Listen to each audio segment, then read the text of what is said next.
बाबा बागेश्वर की यात्रा का आज 5वां दिन है। बहुत बड़े बड़े लोग आ रहे हैं यात्रा में शामिल होने के लिए। नमस्कार, मैं हूं ज्ञानेंद्र तिवारी और आप रात 8 बजे देख रहे हैं विस्तार न्यूज पर आपका अपना शो सीधे मुद्दे की बात। सीधे मुद्दे की बात में हर दिन पहले मैं आपको खबरों की लिस्ट बताता हूं। आपको ये बताता हूं कि देश, मध्य प्रदेश और छत्तीसगढ़ की कौन सी खबर है जो आप देखने जाने वाले हैं। तो आज कौन कौन सी खबर है 8 से 9 के बीच में, तो चलिए सबसे पहले आपको दिखा देता हूं। सबसे पहले आज बात संसद सत्र की करेंगे। संसद का सत्र शुरू हो गया है लेकिन चल नहीं पाया।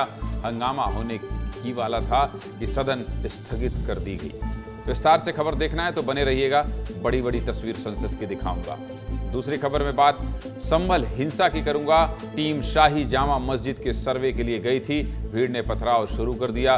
बात इतनी बिगड़ गई कि आगजनी हुई, फायरिंग हो गई। इस पूरे बवाल में 4 लोगों की जान चली गई, 4 लोगों की मौत हो गई। विस्तार न्यूज सीधे आपको ग्राउंड से खबर दिखाएगा, यानी मेरे सहयोगी अमृत तिवारी कहां पहुंचे हैं? ग्राउंड में पहुंचे हैं। संभल हिंसा की एक एक खबर लेकर आए। तीसरी खबर में आज फिर आपको बाबा बागेश्वर की यात्रा की तस्वीर दिखाऊंगा। बाबा बागेश्वर की यात्रा में आज संजय दत्त पहुंचे थे, खली पहुंचे थे, द ग्रेट खली। नेता, मंत्री, विधायक सब पहुंच रहे हैं। एक एक तस्वीर देखना है तो जुड़े रहिएगा। बाबा बागेश्वर की यात्रा में 5 दिन तक क्या क्या हुआ और आज क्या हुआ, कल क्या होने वाला, ये सब कुछ देखना है तो जुड़े रहिएगा। पूरी खबर सिर्फ और सिर्फ विस्तार न्यूज में मिलेगी। चौथी खबर में बात करूंगा भोपाल की। आज भोपाल में यात्री कई घंटे परेशान रहे, रेलवे ट्रैक पर बैठ गए। जानते हैं क्या हुआ था? वंदे भारत खराब हो गई थी, स्प्रिंग टूट गई थी। एक स्प्रिंग घंटों खराब कर सकती है, बनाने में 10 घंटे से ज्यादा लग गया है। जुड़े रहिएगा, दिखाएंगे सब कुछ, बताएंगे कि यात्री कितने परेशान हुए। 5वीं खबर में आपको रीवा की खबर दिखाऊंगा। रीवा से आज पहली बार हवाई जहाज उड़ गया भाई साहब। अच्छी खबर है, इसलिए विस्तार से बताऊंगा। कब कहां जा सकते हैं जानना चाहते हैं?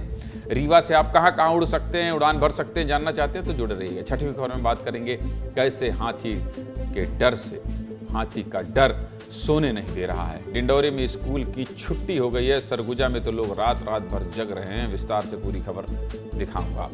7वीं खबर में आपको दिखाएंगे रायपुर में कैसे खुलेआम गुंडागर्दी हो रही है। भाई खुलेआम, दिन दहाड़े लोग एक दूसरे को मार पीट रहे हैं, बड़े बड़े शोरूम में घुस जा रहे हैं। क्या हो गया रायपुर को? मारपीट करते हुए शोरूम में घुस जा रहे हैं, मत करिए। 8वीं खबर में आपको दिखाऊंगा छत्तीसगढ़ को नया डीजीपी मिलने वाला है। कौन बनेगा छत्तीसगढ़ का नया डीजीपी, रिपोर्ट देखेंगे समझ जाएंगे। आखिर में बात करेंगे कैसे जीपीएस मौत की वजह बन गया है। इसलिए कह रहा हूं जीपीएस लगाकर भूलिए मत, एक्सीडेंट हो जाता है। चलिए एक एक खबर दिखाने का समय आ गया है। पहली खबर क्या है? पहली खबर है संसद सत्र शुरू लेकिन चल नहीं पाया। आज सोमवार है, नई शुरुआत का दिन है और सबसे बड़ी शुरुआत आज हुई संसद के शीतकालीन सत्र की। संसद की शीतकालीन सत्र बहुत हंगामेदार रहने के आसार हैं, लेकिन हंगामा तो तब होगा ना जब संसद चल पाएगी। आज संसद में लोकसभा की कार्यवाही 2 बार शुरू हुई लेकिन लोकसभा केवल 6 मिनट ही चल पाई। इसलिए मैं भी आपको 6 मिनट लोकसभा चलने की खबर 2 मिनट में ही दिखा पाऊंगा। खबर ही नहीं है, क्या दिखाऊंगा? देख लीजिए 2 मिनट में लोकसभा की पूरी कार्रवाई। चलिए शुरुआत करता हूं। सबसे पहले बात प्रधानमंत्री मोदी की कर लेते हैं। सुबह लोकसभा की कार्रवाई शुरू होने वाली थी। पहले प्रधानमंत्री मोदी तय परंपरा के अनुसार संसद पहुंचे और मीडिया को संबोधित किया। पीएम ने विपक्ष पर हमला करते हुए सत्र में अच्छी चर्चा की अपील की। प्रधानमंत्री ने क्या कहा है पहले वो सुन लीजिए, फिर आगे बात करेंगे। 80, 90 बार जनता ने जिनको लगातार नकार दिया है, वे न संसद में चर्चा होने देते हैं, न लोकतंत्र की भावना का सम्मान करते हैं।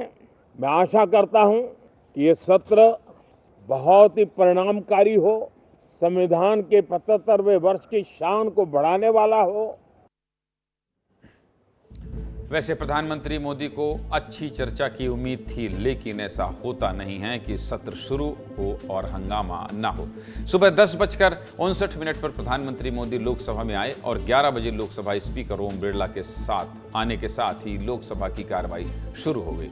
कार्रवाई शुरू तो हुई लेकिन ज्यादा देर चल नहीं पाई। लोकसभा की पूरी कार्रवाई समझ लीजिए, वो आपको दिखा देता हूं, देखिए स्क्रीन। सबसे पहले सुबह 10:59 पर प्रधानमंत्री मोदी लोकसभा में आए। इसके बाद 11 बजे लोकसभा स्पीकर ओम बिरला आते हैं। ओम बिरला के आते ही राष्ट्रगान शुरू होता है। राष्ट्रगान 11:01 तक चलता है।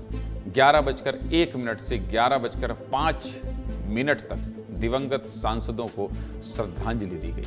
जैसे ही श्रद्धांजलि का 2 मिनट का मौन समाप्त हुआ, विपक्ष ने अडानी के नाम पर हंगामा शुरू कर दिया। वैसे नियम के अनुसार दिवंगत सांसदों को श्रद्धांजलि के बाद लोकसभा की कार्यवाही को 1 घंटे के लिए स्थगित किया जाता है और किया गया।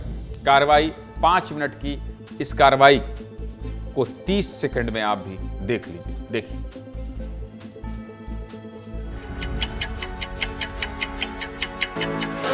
माननीय अध्यक्ष जी,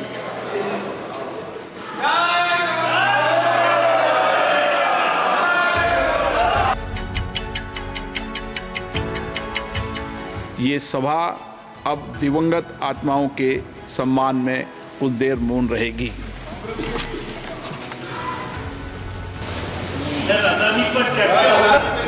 सभा की कार्रवाई 12 बजे तक के लिए स्थगित की जाती है।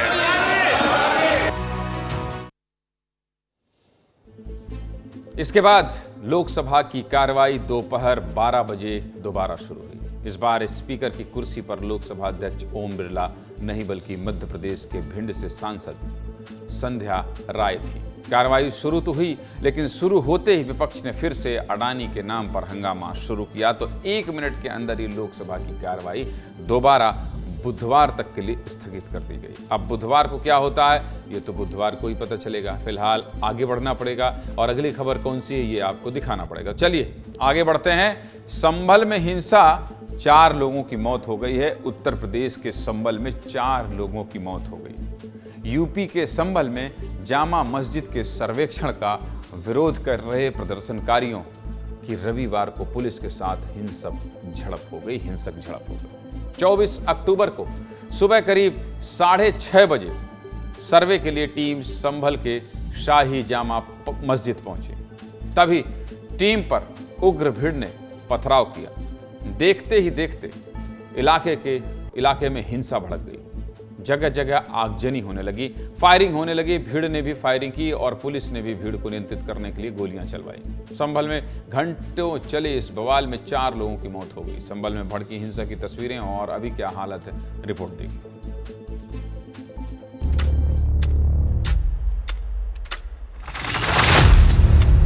संभल के शाही जामा मस्जिद के पास हैं, उसी जगह पे हैं जहां पे सबसे पहले बवाल शुरू हुआ। ये वही जामा मस्जिद है जिसको लेकर के विवाद है, जिसको लेकर के सर्वे की टीम आई। पब्लिक उत्तेजित हो गई और वो ये जानने के लिए इकट्ठी हुई थी कि आखिर क्या हो रहा है जामा मस्जिद में। कोई झगड़ा, कोई लड़ाई झगड़ा, कोई पत्थरबाजी या कोई गोलीबाजी करने के लिए इकट्ठी हुई। हम संभल के उस जगह पे, उस गली में खड़े हैं जहां से शाही जामा मस्जिद जो है मात्र यहां से 400 मीटर की दूरी पे है। और इस गली में जो है यहां पे भी पत्थरबाजी हुई थी। ये गोली के निशान है जो शटर पे यहां पे लगा हुआ है, हम ये दिखाना चाहते हैं। घी का टीन लेने गया था समोसों के लिए। अब वहाँ से उधर को मुड़ गया, वहाँ जाकर देखा तो गोली भाई चल रही थी, मुझसे गोली लग गई बेचारे को। भारी हंगामा हुआ तो नाम संभल सांसद का भी आया, विधायक का भी आया। इस मामले में अभी तक क्या क्या कार्रवाई हुई है ये भी जान लीजिए, सब कुछ आपकी स्क्रीन पर है। संभल हिंसा में 4 लोगों की मौत हो गई है। इस मामले में अभी तक 7 लोगों पर FIR दर्ज हो चुकी है। इस पूरे मामले में SP, सांसद, विधायक समेत 2700 पर FIR दर्ज की गई है। कितने लोगों पर? 2700 लोगों पर। इस बवाल में 4 बड़े अधिकारियों समेत 24 पुलिसकर्मी भी घायल हो गए हैं। अभी तक 25 लोगों को गिरफ्तार कर लिया गया है। इस पूरे मामले को लेकर राजनीति भी शुरू हो गई है। नेता क्या कह रहे हैं ये भी सुनिए। पूरा का पूरा कराया गया ये दंगा है, सरकार ने कराया। जिम्मेदार वहाँ के DM SP हैं, इन पे हत्या का मुकदमा कायम होना चाहिए। जो भी घटना हुई है वो दुखद है और पूरी घटना की जांच होगी और निष्पक्ष कार्रवाई होगी। ये फायरिंग नहीं बल्कि मर्डर है। चुनाव में इनकी धांधली, इनकी चोरी न पकड़ी है, इसलिए जानबूझ करके संभल में घटना कराई है। कभी ज्ञानवापी, कभी बनारस, कभी जो है संभल, ये सब करके जो है मुझे ऐसा लगता है कि बुनियादी मुद्दों से ध्यान हटाना चाहते हैं। तस्वीरें दिखा दी, राजनेता क्या कह रहे हैं वो भी सुना दिया। सीधे मुद्दे की बात यही है कि संभल में हुई हिंसा में 4 लोगों की जान चली गई है। खबर परेशान करने वाली है, तस्वीरें कई सवाल उठा रही हैं, बस इसीलिए सब कुछ विस्तार से बता दिया है। क्या माहौल है संभल का, ये भी जानना चाहते हैं तो मैं आपको अमृत तिवारी के पास लिए चलूंगा। लेकिन मैं बार बार कहता हूं कि आपकी जान इतनी सस्ती नहीं है।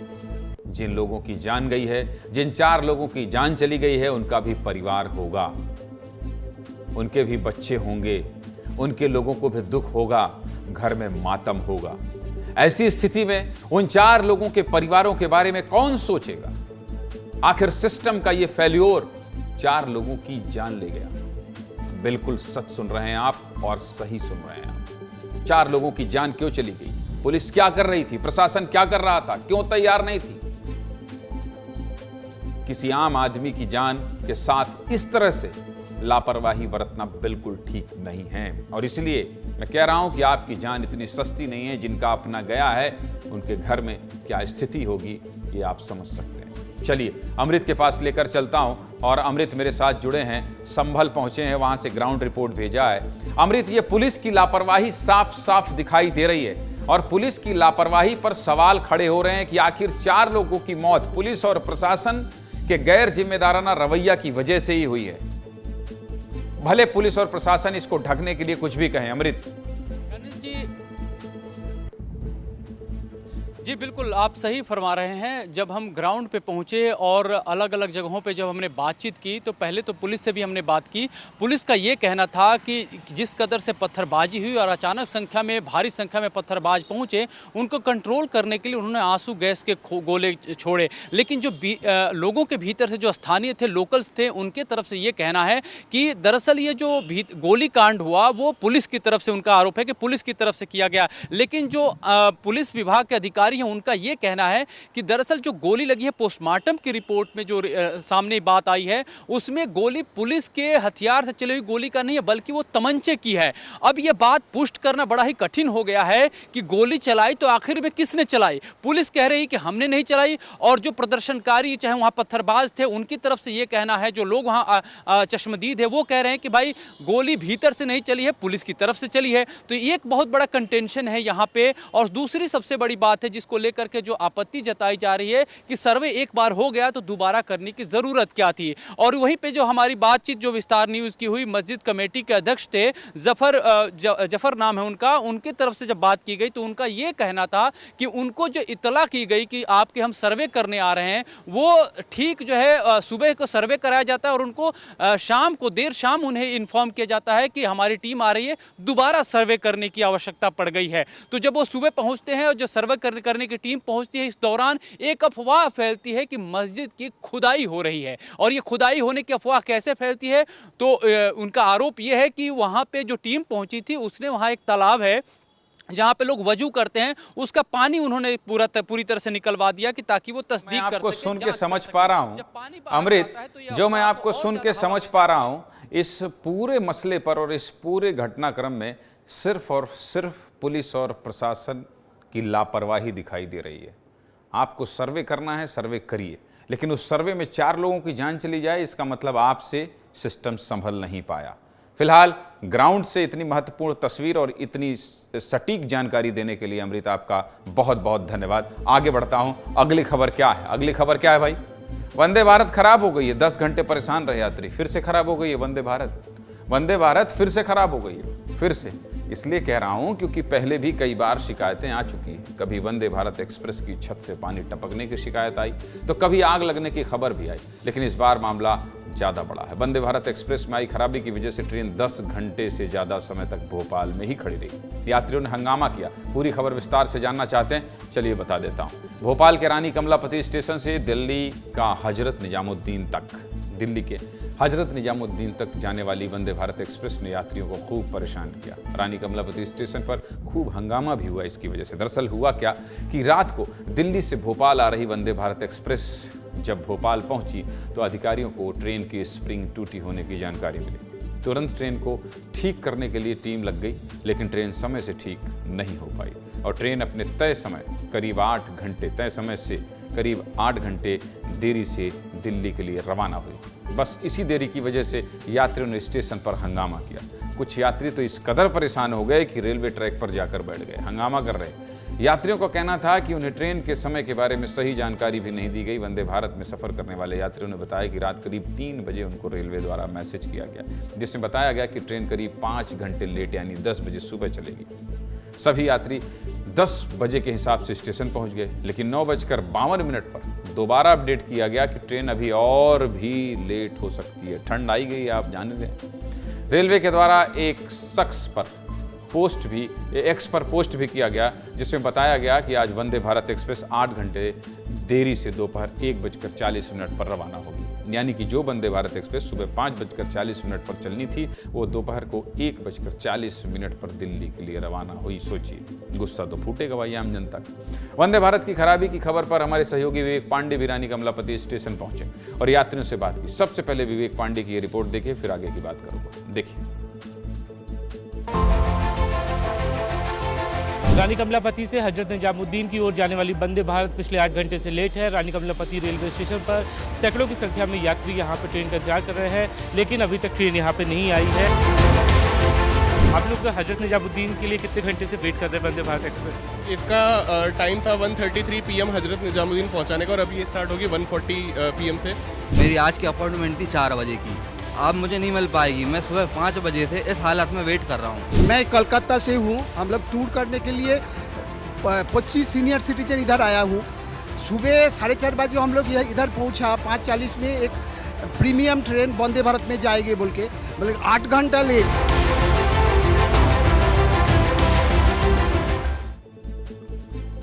अब समझ लीजिए कि वंदे भारत एक्सप्रेस में खराबी क्या आई थी। दरअसल वंदे भारत एक्सप्रेस की स्प्रिंग टूट गई थी। स्प्रिंग ट्रेन में पहिए के पास लगी होती है। मेरे बगल में जो तस्वीर चल रही है उसमें आपको स्प्रिंग दिख रही होगी। स्प्रिंग एक तरह से पहिए से सॉकअप का काम करती है। स्प्रिंग टूटने पर दुर्घटना का खतरा तो होता ही है, लेकिन जरूरत पड़ने पर ट्रेन को धीमी रफ्तार में चलाया जा सकता है। बस उस समय ट्रेन में सवार यात्रियों को हल्का जर्क टाइप का महसूस होगा। फिलहाल आज दिल्ली से चलने वाली वंदे भारत एक्सप्रेस को निरस्त कर दिया गया है और कल भोपाल से दिल्ली जाने वाली वंदे भारत एक्सप्रेस निरस्त रहेगी। तो ये थी वंदे भारत में आई खराबी और उससे यात्रियों को आई परेशानी की पूरी खबर। क्योंकि जनता को परेशानी हुई थी, इसलिए पूरी खबर पर विस्तार से बात करना था। आगे बढ़ना पड़ेगा और आगे कौन सी खबर है ये दिखाना पड़ेगा। बाबा बागेश्वर की यात्रा में बड़े बड़े लोग आ रहे हैं। देख लीजिए, बड़े बड़े लोग आ रहे हैं। बाबा बागेश्वर की यात्रा का 5वां दिन है आज, 5वां दिन। बाबा बागेश्वर की यात्रा में खूब भीड़ हो रही है, बड़े बड़े लोग आ रहे हैं। बाबा बागेश्वर की यात्रा में नेता पहुंच रहे हैं, अभिनेता पहुंच रहे हैं, खिलाड़ी पहुंच रहे हैं, आम लोग तो हजारों की संख्या में पहुंच रहे हैं। ये तस्वीर देख लीजिए। 5वें दिन अभिनेता संजय दत्त बाबा बागेश्वर की यात्रा में पहुंचे। मंत्री कैलाश विजयवर्गीय भी बाबा की यात्रा में शामिल हुए, पदयात्रा में। बीजेपी विधायक रामेश्वर शर्मा, संजय पाठक भी बाबा का आशीर्वाद लेने पहुंचे। और हाँ, द ग्रेट खली भी पहुंचे थे बाबा बागेश्वर की हिंदू एकता पदयात्रा में।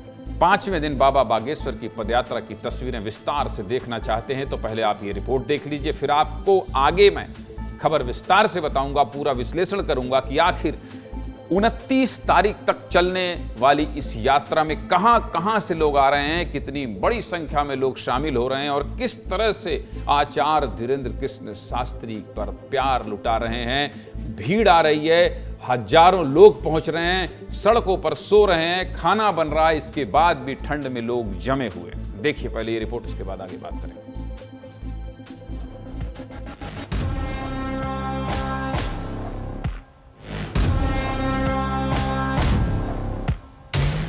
अगर इन्होंने मुझे कह दिया कि संजू बाबा तुम मेरे साथ ऊपर भी चले चलो तो मैं चला जाऊंगा।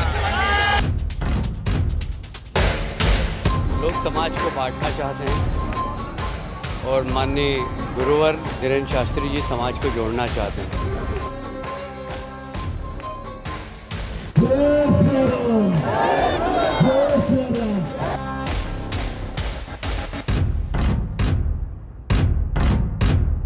वो हिंदुओं में अलग जगा रहे हैं, नौजवानों को एकता के भाव में डाल रहे हैं, हर हिंदू के स्वाभिमान को खड़ा कर रहे हैं। अद्भुत दृश्य है। ऐसा एकता यात्रा हिंदुत्व की, सनातन धर्म की आज के पहले हमने अपने जीवन काल में तो नहीं देखी।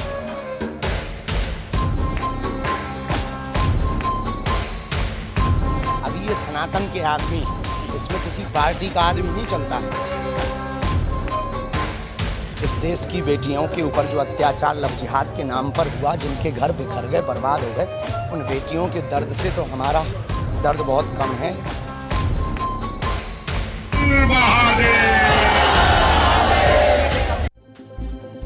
ये तो तस्वीर बड़े बड़े लोगों की हो गई, नेता की हो गई, अभिनेता की हो गई, लेकिन इस यात्रा में हजारों की तादाद में दूर दूर से बाबा के श्रद्धालु भी शामिल हो रहे हैं। इस यात्रा में कई ऐसे शख्स शामिल हो रहे हैं जिनकी अपनी ही एक अलग कहानी है, जो अपने दर्द तकलीफ सब भूलकर बाबा की हिंदू एकता पदयात्रा में शामिल होने पहुंच रहे हैं। नेता अभिनेता की तस्वीर तो दिखा ही रहे हैं, लेकिन आपका अपना चैनल आपकी तस्वीर भी दिखाएगा। हमारे सहयोगी दुर्गेश साहू खुद 5 दिन से पैदल यात्रा कर रहे हैं, 5 दिन से पैदल यात्रा में चल रहे हैं, और इस यात्रा में उनको एक ऐसी दंपत्ति मिली जिसमें पत्नी व्हील चेयर पर है, पत्नी के शरीर का एक हिस्सा काम नहीं करता है, लकवाग्रस्त हैं, लेकिन बाबा बागेश्वर की यात्रा में 5 दिन से ये पति पत्नी शामिल हो रहे हैं। हमारे सहयोगी ने इस परिवार से बात की है और दुर्गेश की नज़रों से कुछ छूटता नहीं है।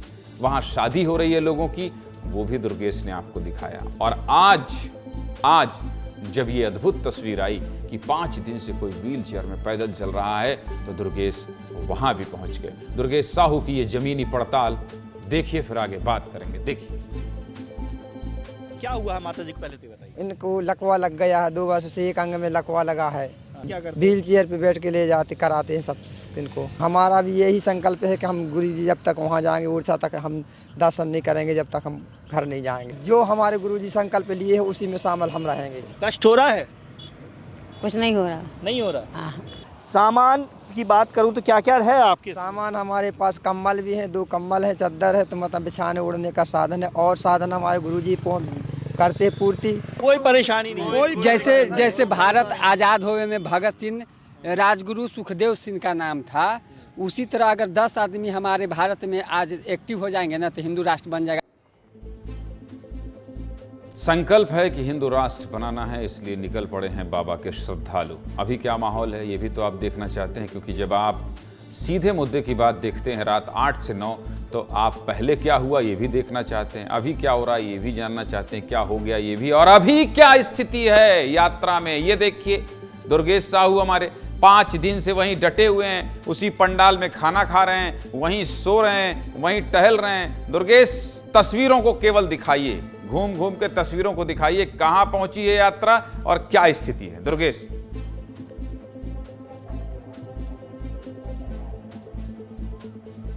बिल्कुल, देखिए पंडित धीरेन्द्र कृष्ण शास्त्री जी की यात्रा यूपी में है, महुरानी में इस समय मैं मौजूद हूं, और मैं आपको इस समय, हालांकि धीरेन्द्र कृष्ण शास्त्री जी यहां पर आ चुके हैं, वो लोगों को संबोधित कर रहे हैं, लेकिन मैं आपको वो तस्वीरें दिखाऊंगा जो इस समय उनके पदयात्री जो चल रहे हैं, उनके स्वागत के लिए, उनकी व्यवस्थाओं के लिए किस तरीके से यहाँ पर लोग जुटे हुए हैं। ये देखिए एक लंबी लाइन यहाँ पर मैं कोशिश करूँगा दिखाने की। 100 से ज़्यादा महिलाएँ इस समय जो है पुड़ियाँ तल रही हैं, पुड़ियाँ बेल रही हैं, और 400 से ज़्यादा लोग तो यहाँ पर व्यवस्थाओं में लगे हुए हैं। थोड़ा सा मैं और नज़दीक आने के आपको बताऊंगा कि किस तरीके से देखिए पुड़ियाँ छन रही हैं इस समय।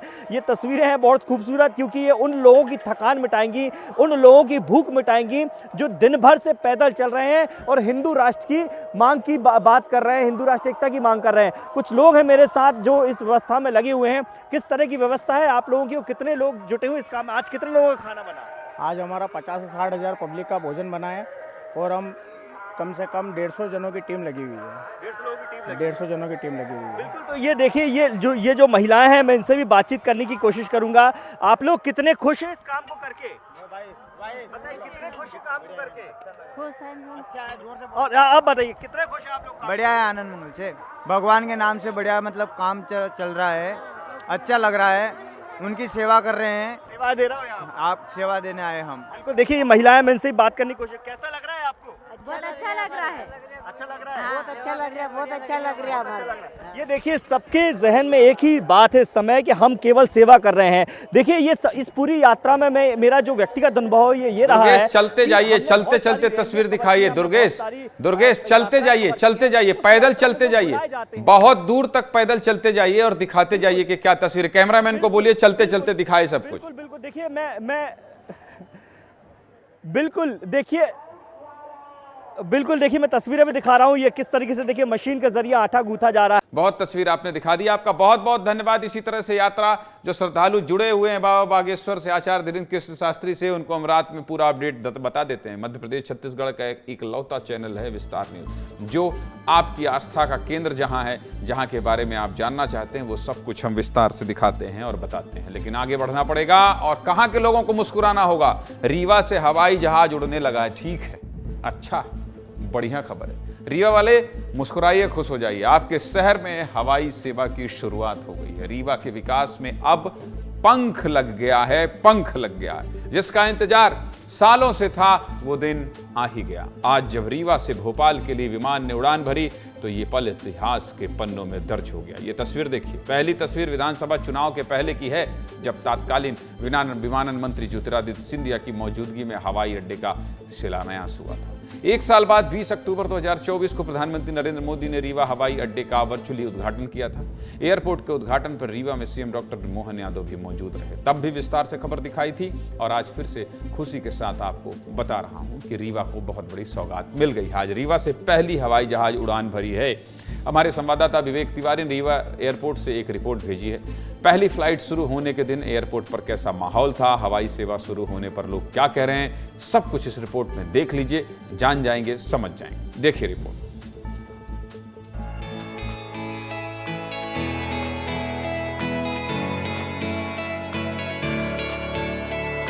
विंध्य और रीवा वासियों को जिस दिन का इंतजार था, वो दिन आ चुका है। आज से रीवा एयरपोर्ट से नियमित उड़ानें शुरू हो रही हैं।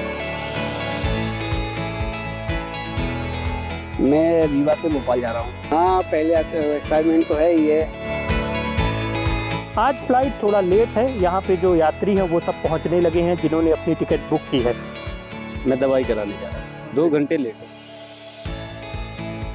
किराया क्या है? 150 रुपीज़ है। मैंने अब तो नहीं सोचा था अभी कि इतनी जल्दी हो जाएगी, सेवाएं चालू हो जाएंगी। काफ़ी अच्छा है, इतनी जल्दी सेवाएं चालू हो गई तो। बधाई हो रीवा, पहले दिन की यात्रा के लिए आप लोगों को भी बधाई हो। अपने शहर के विकास में अगर पंख लग जाएं तो कौन खुश नहीं होगा। रीवा एयरपोर्ट अथॉरिटी ने जो नया शेड्यूल जारी किया है, अब वो भी बता देते हैं कब कहां जा सकते हैं। पूरी जानकारी बता देता हूं, देख लीजिए स्क्रीन को ध्यान से। 26, 27 और 28 नवंबर को रीवा से भोपाल के लिए दोपहर 1:10 पर फ्लाइट उड़ान भरेगी और भोपाल से रीवा के लिए सुबह 8 बजे फ्लाइट है, जो 10:15 बजे रीवा पहुंचेगी। वहीं रीवा से खजुराहो के लिए सुबह 10:30 बजे फ्लाइट उड़ान भरेगी, जो खजुराहो 11:25 पर पहुंचेगी। खजुराहो से सुबह 11:50 पर फ्लाइट सेवा शुरू की गई है, जिसका रीवा पहुंचने का समय दोपहर 12:45 है। भोपाल और रीवा के बीच की दूरी लगभग 540 किलोमीटर है, जिसे तय करने में ट्रेन से लगभग 11 घंटा और 4 व्हीलर से लगभग 10 घंटे का समय लग जाता है। लेकिन अब हवाई जहाज से रीवा और भोपाल की दूरी 2 से 2.5 घंटे में पूरी कर ली जाएगी। समय की बचत होने वाली है। सिर्फ 2 घंटे में रीवा से राजधानी भोपाल आइए और भोपाल से रीवा जाइए। चलिए अगली खबर बता देते हैं। अगली खबर कहां से? छत्तीसगढ़ को नया डीजीपी मिलने वाला है। अभी मिला नहीं है, मिलने वाला है, इसलिए बात करना जरूरी है। देखिए, इससे पहले मैं अपराध की बात कर रहा था।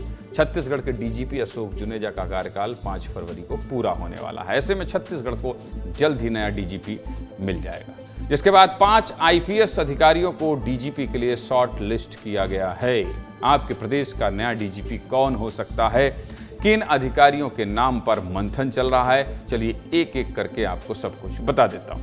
पहला नाम डीजी पवन देव का है, जो अभी पुलिस हाउसिंग कॉरपोरेशन के प्रबंध निदेशक हैं। डीजी पवन देव 1992 बैच के आईपीएस हैं। पवन देव बिलासपुर जिले के एएसपी और राजनांदगांव के एएसपी रह चुके हैं, माफ कीजिएगा एसपी। इन्होंने छत्तीसगढ़ पुलिस भर्ती और चयन का अतिरिक्त प्रभार भी संभाला है। साथ ही सीआईडी के आईजी भी रह चुके हैं। पवन देव के बारे में बता रहा हूं। दूसरा नाम डीजी अरुण देव गौतम का है, जो अभी महानिदेशक होमगार्ड। डीजी अरुण देव गौतम 1992 बैच के आईपीएस हैं। ये कई जिलों के एसपी के साथ ही आईजी भी रह चुके हैं। एडीजी के कार्यकाल में इन्होंने जेल और परिवहन, नगर सेना, अग्निशमन और लोक अभियोजन की जिम्मेदारी संभाली थी। तीसरा नाम डीजी हिमांशु गुप्ता का है, जो अभी प्रदेश के जेल प्रशासन की मॉनिटरिंग कर रहे हैं। डीजी हिमांशु गुप्ता 1994 बैच के आईपीएस अधिकारी हैं। ये कई जिलों में एसपी और कई रेंज के आईजी रह चुके हैं। अपने एडीजी कार्यकाल में इन्होंने दुर्ग रेंज, इंटेलिजेंस प्रशासन और भर्ती संभाला था। चौथा नाम एडीजी रैंक के अधिकारी शिवराम प्रसाद कल्लूरी का है। अभी एडीजी प्रशासन के पद पर हैं। शिवराम प्रसाद कल्लूरी 1994 बैच के आईपीएस अधिकारी हैं। ये छत्तीसगढ़ के कई जिलों के एसपी रहे हैं। साथ ही दंतेवाड़ा में डीआईजी नक्सल ऑपरेशन भी रह चुके हैं। इसके अलावा एसीबी और ईओडब्ल्यू के भी महानिरीक्षक रहे हैं। पांचवा नाम एडीजी प्रदीप गुप्ता का है, जो अभी योजना प्रबंध के पद पर हैं। प्रदीप गुप्ता 1995 बैच के आईपीएस अधिकारी हैं। ये कई जिलों में एसपी रह चुके हैं। नए डीजीपी को लेकर क्या कह रहे हैं मुख्यमंत्री विष्णुदेव साय, सबको सुन लिया है आपने, सबके बारे में मैंने दिखा दिया है। तो मुखिया क्या कह रहे हैं, किसको बनाएंगे डीजीपी, ये भी तो जानना समझना जरूरी है। सुनिए सीएम क्या कह रहे हैं। समय आने पर यहाँ भी डीजीपी, अभी तो डीजीपी का कार्यकाल चल ही रहा है, जब उनका कार्यकाल पूरा होगा तो निश्चित रूप से यहाँ भी कोई नए डीजीपी होगा। जानकारी के मुताबिक जल्द ही डीजीपी के लिए नाम मुख्यमंत्री विष्णुदेव साय को भेजा जाएगा। उसके बाद नए डीजीपी की घोषणा होगी। ऐसे में देखना होगा कि किसको बड़ी जिम्मेदारी मिलती है। अंदर की खबर जानने के लिए मुझे मृगेंद्र पांडे के पास चलना पड़ेगा। मृगेंद्र जी, नाम तो हमने विस्तार से बता दिया, कहां कौन क्या क्या कर चुके हैं ये भी बता दिया, लेकिन किसका नाम रेस में सबसे आगे चल रहा है ये तो आप ही बताएंगे अंदर की बात। मृगेंद्र, देखिए, डीजीपी के लिए जो पैनल तैयार करना है उसमें 3 नाम का पैनल तैयार करना है, लेकिन इस बार 5 नाम आपने जो बताए वो 5 नाम अभी तक तैयार किया गया गृह विभाग की तरफ से। उसमें सबसे आगे जो चल रहे हैं वो एडी गौतम, अरुण देव गौतम है। हालांकि वो डीजी हो गए हैं, उनके नाम में एडीजी अगर पूरा लिया जाए तो होता है। अरुण देव गौतम के बारे में कहा जा रहा है कि साफ स्वच्छ छवि के हैं, बेदाग हैं, किसी तरीके के विवाद में इनका नाम नहीं आया है। 92 बैच के हैं। वहीं एसआरपी कल्लूरी जो हैं उनका तमाम तरीके का विवाद रहा है, और पवन देव गौतम भी तमाम तरीके के विवाद में रहे हैं। कुल मिलाकर ये है कि एडी गौतम, या फिर उसके बाद जो 5वां नाम आपने बताया हिमांशु गुप्ता, उनका नाम भी है, वो भी साफ स्वच्छ छवि के हैं, किसी बड़े विवाद में अभी तक नहीं रहे। कुल मिलाकर ये 2 नाम जो है वो प्रमुखता से चल रहे हैं, हिमांशु गुप्ता और अरुण देव गौतम। इसके साथ ही अभी एक चीज़ और स्पष्ट हुई है कि डीजी का जो कार्यकाल था, पिछली बार 6 महीने का एक्सटेंशन राज्य सरकार ने दिया था, इस बार अब वो एक्सटेंशन नहीं बढ़ाया जाएगा। ऐसा मुख्यमंत्री विष्णुदेव साय और गृह मंत्री विजय शर्मा दोनों ने स्पष्ट कर दिया है कि कार्यकाल नहीं बढ़ाया जाएगा। कुल मिलाकर आने वाले समय में जो है एडी गौतम, रोक रहा हूं और मुझे लंदन चलना पड़ेगा। लंदन से तस्वीरें आ रही हैं, लंदन की तस्वीरें आ रही हैं। मोहन यादव, डॉक्टर मोहन यादव देखिए लंदन पहुंचे हैं और वो प्रदेश में लगातार, देख लीजिए तस्वीर आप, लगातार वो उद्योगपतियों से बैठक करने वाले हैं और प्रदेश में जिस तरह से वो इन्वेस्टर मीट कर रहे हैं, बड़े बड़े उद्योगपतियों से मिल रहे हैं। देखिए डॉक्टर मोहन यादव की एक बात के लिए तारीफ तो करनी पड़ेगी कि जब से वो मुख्यमंत्री बने हैं प्रदेश में किस तरह से रोजगार आए, किस तरह से रोजगार पैदा हो, कैसे लोग निवेश करें, उसको लेकर कभी आपने देखा नहीं होगा कि इस तरह से बैठक कर रहे हैं कि अलग अलग संभाग में जाकर इन्वेस्टर मीट कर रहे हैं। और अब लंदन गए हैं, लंदन में लोगों के साथ बैठकर देखिए मीटिंग कर रहे हैं। वहाँ से कितना पैसा लाते हैं, कितने निवेशक लाते हैं, कौन कौन सी कंपनी लाते हैं, वहाँ जाकर मुख्यमंत्री डॉक्टर मोहन यादव कौन सी तस्वीर पेश करते हैं मध्य प्रदेश की। और इसके साथ ही मध्य प्रदेश में जो अब तक उन्होंने इन्वेस्टर मीट किए हैं उसको लेकर क्या तैयारी है उनकी, क्योंकि लौटने के बाद भी शहडोल प्रस्तावित है। ऐसे कई जिले हैं जहाँ इन्वेस्टर मीट होना है।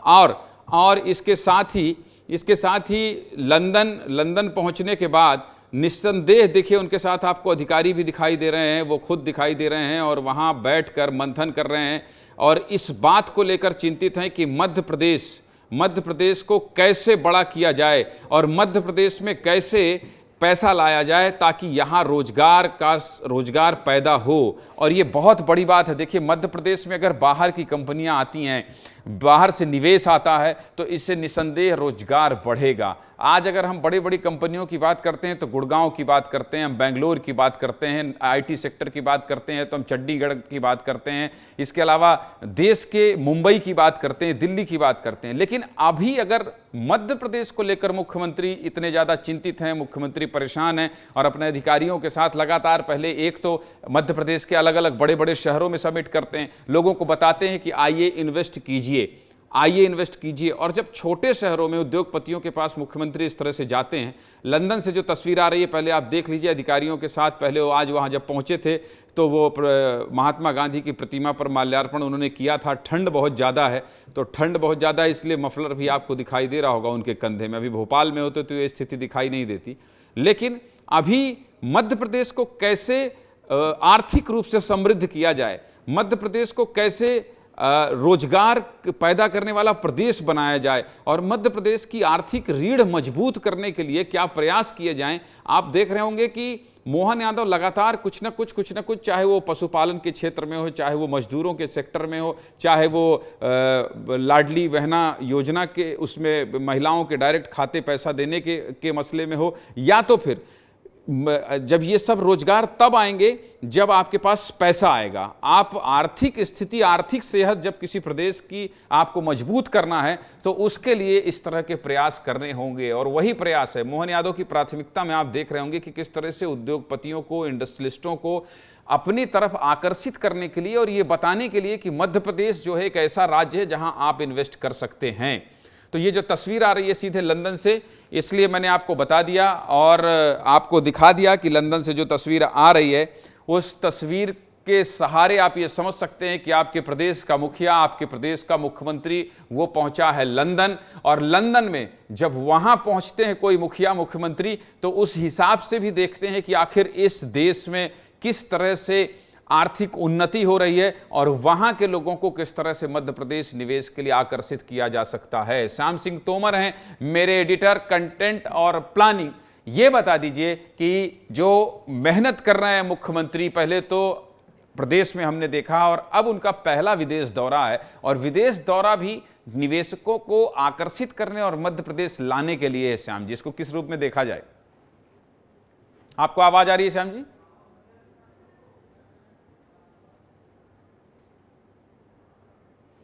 अच्छा, कोई बात नहीं, आपको आवाज नहीं मिल पा रही है, कोई बात नहीं। चलिए, तो कुल मिला के तस्वीरें हमने आपको दिखा दी और अब अगली खबर की ओर बढ़ते हैं। अगली खबर क्या है? अगली खबर क्या है? हाथी का डर सोने नहीं दे रहा है, सोने नहीं दे रहा है। हाथी बहुत परेशान कर रहे हैं। हाथियों के चलते गांव वालों का बहुत नुकसान हो रहा है। गांव वालों को डर डर के जीना पड़ रहा है, डर डर के जीना पड़ रहा है। दो खबर आपको बताएंगे, दो खबर आपको बताऊंगा। पहला मामला मध्य प्रदेश का है जहां आदिवासी इलाके में गांव वालों को दो जानवरों से खतरा है। गांव वाले हाथी और बाघिन के आतंक के चलते डर के साए में जी रहे हैं, घरों से बाहर नहीं निकल रहे हैं। दूसरा मामला छत्तीसगढ़ का है। सरगुजा में हाथियों के आतंक के चलते लोगों को काफ़ी परेशानी हो रही है। जंगल हाथी कभी भी जंगल से निकलकर, जंगली हाथी निकलकर गांव में आ जाते हैं और बहुत नुकसान करते हैं, घरों को तोड़ देते हैं और फसलों को बर्बाद कर देते हैं। कई बार तो हाथी लोगों की जान भी ले लेते हैं। शुरुआत करते हैं मध्य प्रदेश से। दो तस्वीर देख लीजिए। डिंडौरी के करंजिया वन इलाके में पिछले 10 दिनों से हाथियों ने उत्पात मचा रखा है। हाथियों ने बड़ी मात्रा में फसलों को नुकसान पहुंचाया है, जिसके चलते इमली टोला गांव के पास रात दिन वन विभाग हाथियों की निगरानी कर रहा है। इसी जगह से 3 किलोमीटर दूर ठाड़पथरा गांव में भी पिछले 3 दिनों से एक बाघिन भी घूम रही है। इस बाघिन ने अब तक 3 मवेशियों को मार डाला है, जान ले ली है। इन दोनों जानवरों के चलते गांव वालों में दहशत का माहौल है। गांव वालों को वन विभाग ने जंगल की तरफ ना जाने की हिदायत दी है। साथ ही आसपास के स्कूलों को भी बंद कर दिया गया है। आगे सब कुछ बताऊंगा, लेकिन पहले आपको एक रिपोर्ट देखना चाहिए। देखिए,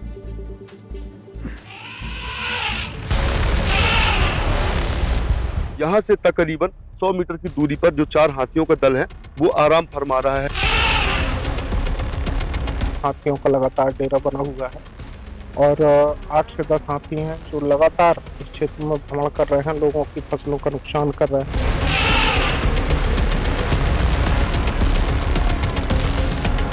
एक बाघिन जो है वो का भी यहाँ पर लगातार मूवमेंट है। अभी उसने 3 मवेशियों को अपना शिकार बनाया है।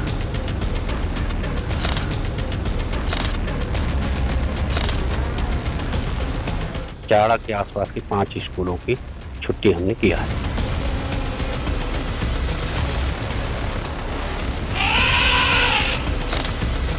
पूरी फॉरेस्ट की टीम लगी हुई सर, इसमें अपने आप वेस्ट करंजिया के पूरे कर्मचारी पदस्थ हैं यहाँ पे, और आसपास गांव पे मुनादी करा दी जा रही है।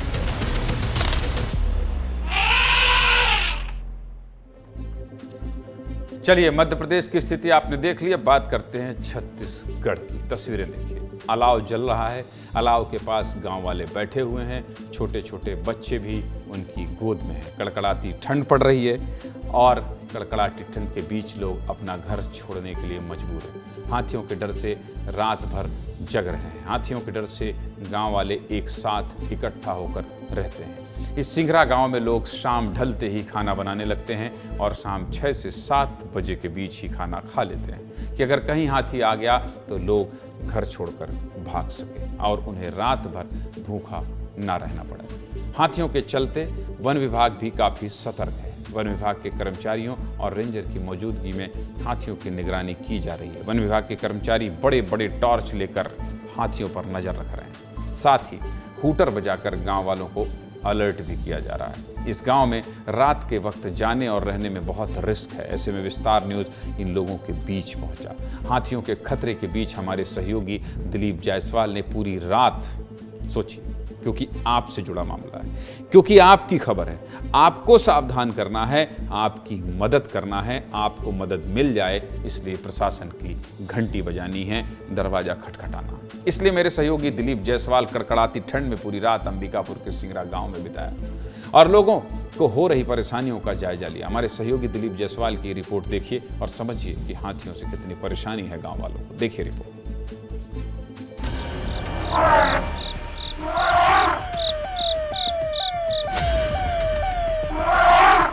धर्मपुर इलाके में है और ये सिंघरा जाने वाला सड़क है। ये सड़क है और यहाँ आगे, इससे आगे कोई नहीं जा रहा है जंगल में। लगभग रात भी नहीं हो पाया है, ये 6:30-7 बजने वाला है और इस उम्मीद से खड़े हैं कि यहाँ पे लाइट जल रहा है, ये सोलर मास्क लगा हुआ है। वो हम लोग का हाथी का प्रॉब्लम है, इसीलिए हम लोग यहाँ रुक गए हैं। जब तक जंगल से हाथी निकल नहीं जाता तब तक हम लोग नहीं जाएंगे। जो है वर्तमान में यहाँ सिंघरा ग्राम में 8 हाथियों का दल घूम रहा है।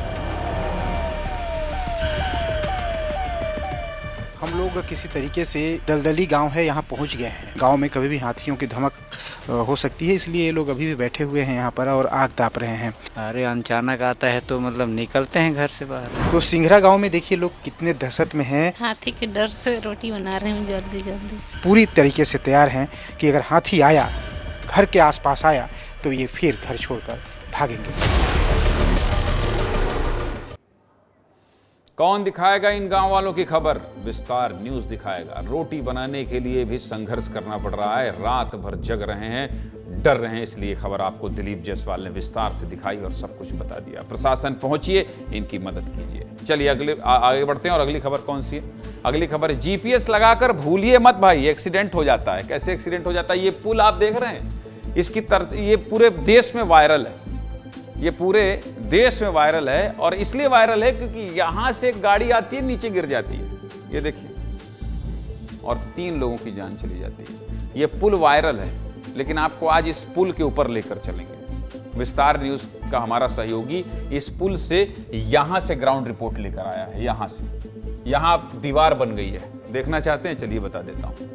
अब आजकल कहीं भी जाना हो तो किसी से रास्ता पूछने की जरूरत नहीं है, गूगल मैप खोलो और आगे निकल जाओ। कहीं भी जाना हो गूगल मैप लगाया और चल दिए, बहुत सुविधा हो गई है भाई गूगल मैप में। लेकिन एक समस्या बहुत बड़ी है, वो है कि रास्ते में अगर फ्लाईओवर पड़ गया तो फ्लाईओवर के नीचे से जाना है या ऊपर से, बहुत कन्फ्यूजन होता है भाई साहब। लेकिन इस बार इससे भी ज्यादा गजब और दुखद मामला हो गया है। दावा किया जा रहा है कि गूगल मैप की वजह से पूरी कार ही फ्लाईओवर से नीचे कूद गई और 3 लोगों की मौत हो गई। पूरा मामला विस्तार से जान लीजिए। चलिए बता देता हूं, समय हो गया है, बहुत जल्दी खबर देख लीजिए। ये तस्वीर पिछले 24 घंटे से सोशल मीडिया पर बहुत वायरल है। एक अधूरा फ्लाईओवर दिख रहा है, नीचे एक चकनाचूर कार है। कार में 3 लोग सवार थे, तीनों लोगों की अब मौत हो चुकी है। तस्वीर उत्तर प्रदेश के बरेली की है। दावा किया जा जा रहा है कि 3 लोग कार में सवार हो एक शादी से लौट रहे थे और रास्ता जानने के लिए गूगल मैप पर लोकेशन लगा रखा था।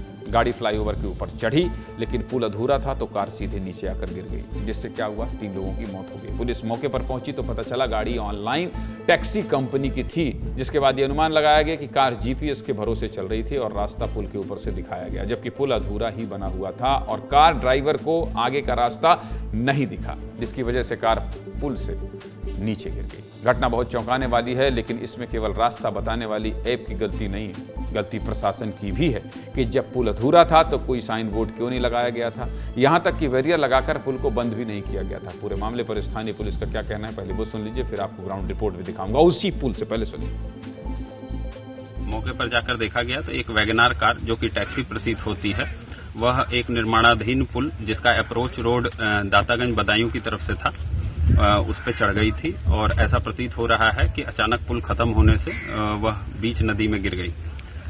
वहां मौके से 3 लोगों के शव निकाले गए, जिनकी मौके पर ही मृत्यु हो जाना प्रतीत हो रहा है।